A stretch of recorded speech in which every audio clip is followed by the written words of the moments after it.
Good day, we are Group 4 and will present the relations diagram with the applied concept of system thinking of Lumiere Cafe, focusing on one of their major problems, which is the pricing and value perception.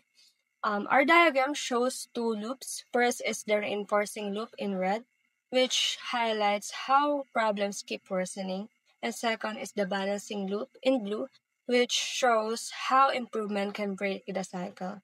Let's begin with the reinforcing loop. In the reinforcing loop, it starts with the customer complaint.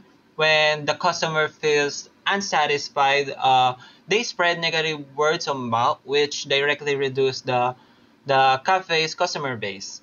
As for the customer base decreases, the cafe feels the pressure to cut costs to save money. They often serve smaller portion of or use lower quality of ingredients.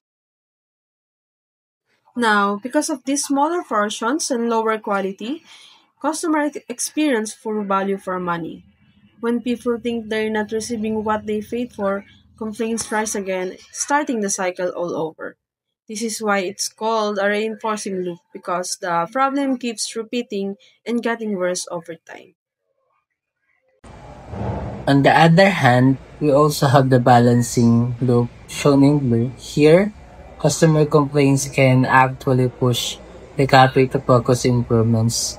For example, the cafe may invest in staff, training, or improve food quality.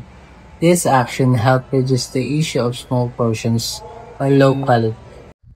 By addressing these issues, the cafe can provide better value per money. Customers then feel more satisfied, which leads to fewer complaints. Unlike the reinforcing loop, this balancing loop helps stabilize the system and move it in a positive direction.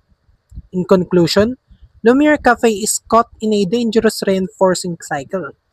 But through the balancing loop of improvements, they can rebuild trust and deliver better value for their customer.